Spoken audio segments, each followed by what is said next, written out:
আসসালামু আলাইকুম এভরিওয়ান, কেমন আছেন সবাই? আমি রিমা, আলহামদুলিল্লাহ অনেক ভালো। তো মা অসুস্থ, তাই প্রত্যেক দিন কাজগুলো টুকটাক আমিই করি। তো আজকেও করতে বসেছি। পেঁয়াজ, কাঁচামরিচ এগুলো কাটতে হবে।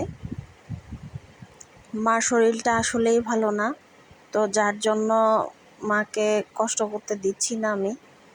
তো যতটুকু পারছি আমি চেষ্টা করছি করার জন্য। আসলে কি বলবো, পরিবারের কাজ তো করতেই হয়। আর সাথে পেঁয়াজ কাটার পরে সাথে কিছু গুঁড়ো মাছ আছে, এই মাছগুলো কাটতে হবে। আজকে রেসিপি এটাই হবে। তো সবাই ভালো থাকবেন, আমার চ্যানেলটা সাবস্ক্রাইব করে দিবেন, লাইক, কমেন্ট অ্যান্ড শেয়ার করে দিবেন। সবাইকে অনেক অনেক ধন্যবাদ। আল্লাহ হাফিজ।